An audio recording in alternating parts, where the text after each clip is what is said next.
नमस्कार दोस्तों, इस नए वीडियो में आपका स्वागत है। आज हम जानेंगे कि महिलाएं गहने क्यों पहनती हैं और यह भी जानेंगे उन गहनों का क्या अर्थ होता है। अगर आप नए हैं तो वीडियो को लाइक, शेयर और चैनल को सब्सक्राइब करके कमेंट बॉक्स में जय श्री राम लिख दीजिए। चलिए देर ना करते हुए इसके बारे में जानते हैं कि रामायण के अनुसार नारी गहने क्यों पहनती हैं। रामायण के अनुसार भगवान राम ने जब सीता स्वयंवर में जब धनुष तोड़ा था, उसके बाद सीता जी को 7 फेरे के लिए सजाया जा रहा था, तो वह अपनी मां से प्रश्न पूछ बैठी, माताश्री इतना श्रृंगार क्यों? उनकी माता जी ने उत्तर दिया, बेटी विवाह के समय वधू का 16 श्रृंगार करना आवश्यक है, क्योंकि श्रृंगार वर वधू के लिए नहीं किया जाता।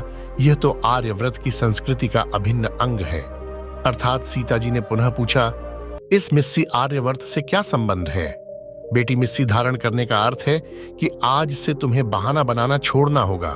मैं आपकी जानकारी के लिए बता दूं कि हिंदू धर्म में मिस्सी का मतलब माजूफल, लोहचून, तूतिया आदि के योग से तैयार किया जाने वाला एक तरह का मंजन, जिससे स्त्रियां अपने दांत और होंठ रंगती हैं, लेपन करने वाली प्रसाधन सामग्री, दांत साफ करने का मंजन है।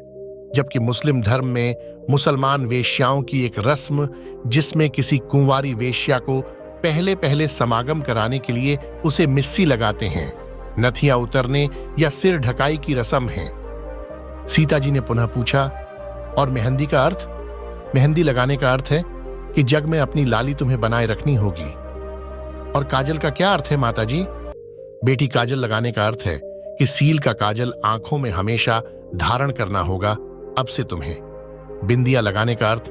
माताश्री, बिंदिया का अर्थ है कि आज से तुम्हें शरारत को तिलांजलि देनी होगी और सूर्य की तरह प्रकाशमान रहना होगा। यह नथ क्यों? नथ का अर्थ है मन की। नथ यानी कि किसी की बुराई आज के बाद नहीं करोगी, मन पर लगाम लगाना होगा। और यह टीका?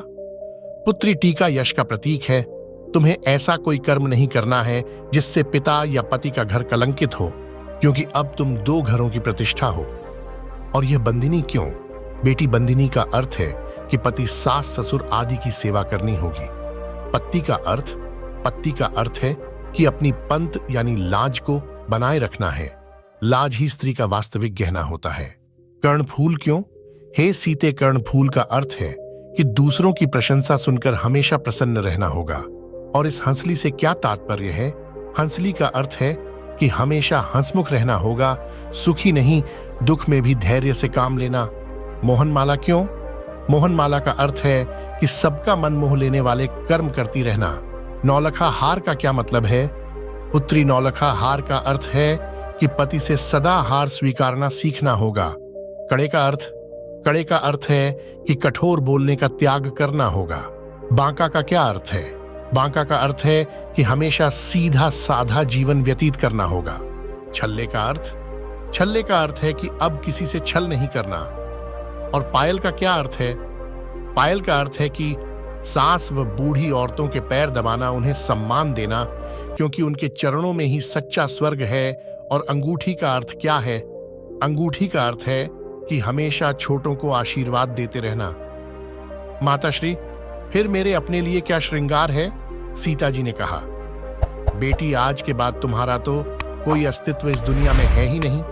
तुम तो अब से पति की परछाई हो, हमेशा उनके सुख दुख में साथ रहना, वही तेरा श्रृंगार है। और उनके आधे शरीर को तुम्हारी परछाई ही पूरा करेगी। हे राम, कहते हुए सीता जी मुस्कुरा दी, शायद इसीलिए कि शादी के बाद पति का नाम भी मुख से नहीं ले सकेंगी, क्योंकि पति की अर्धांगिनी होने से कोई स्वयं अपना नाम लेगा तो लोग क्या कहेंगे। अब आप भी इन सारे गहनों का क्या मतलब और अर्थ होता है जान ही चुके होंगे। तो वीडियो को श्री राम का नाम लेकर लाइक, शेयर और चैनल को सब्सक्राइब करते जाइए। मिलेंगे हम अगले ऐसे ही रोचक ज्ञान व कहानियों के साथ। जय सिया राम।